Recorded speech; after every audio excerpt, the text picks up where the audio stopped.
The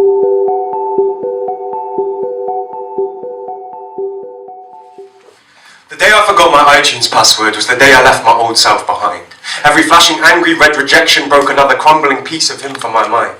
And as it floated away like a falling autumn leaf, a new piece was shunted forward like our shark replaces teeth. Fresh and sharp and ready to get stuck in like a ship dropping anchor with the news just in. I found I was replacing all the letters of the old me's pin, rubbing out the pencil marks and shading new colours in.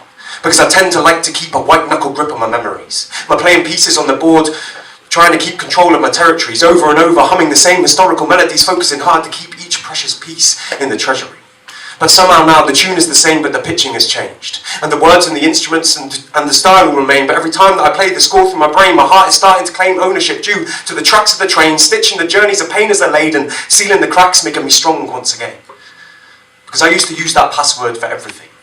Each individual asterisk like the 9-inch nails in the Pandora's box of my identity.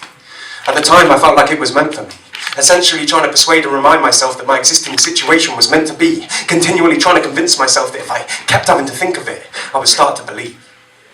But then someone else got into life's balloon basket, pried off the nails with the hammer that they used to seal the old me into his funeral casket, opened the lid of the box, tipped the whole thing over, and with a shock, the contents came tumbling out. And with a shout, the creatures of doubt and depression and anger and hurt spilled over the sides and into the dirt. With a flash of a knife, the sandbags were sliced and the balloon began filling with hope and happiness and love and joy and life.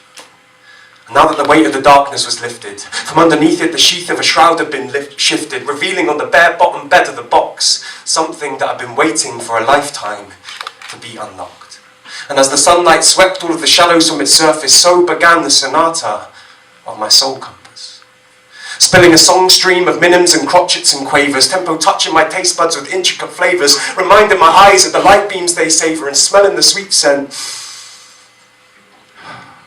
of its minors and majors. The notes, interlinking together and forming a chain, locking onto my being and showing me the way. The rhythm of the right path. Booming on the bass drum of my gut instinct, accompanied by the succinct and strumming chords of correct and careful choices so distinct on my heartstrings, with lyrics I couldn't even start to sing along with before, echoing in my head. The other end of the chain dancing off into the very distance, and even though I knew that life's journey would be fraught with other instances of danger, strong winds and storms threatening to make me a stranger once again to the song of my soul, I knew that if I could let go and just listen, the sound would be glistening in the very shimmering of the air, and I could follow it as surely as the wind whistling through my hair. Because every choice and memory is mostly neither bad nor good. And sometimes we can categorise before they're fully understood. They're the grains within the sandbags. And on their own, they don't weigh much. But holding on to every one can keep you positively stuck, directionless and motionless, tracing circles on the ground. But if you can just let go and listen, you can hear the soft and simple sound of your soul compass sonata. And with it you can navigate your journey through, with it helping you with every decision that you make, and in the end, who knows? You might make duets and chorus too. But first, you have to take a step, learn to let go, and let life's music come through you.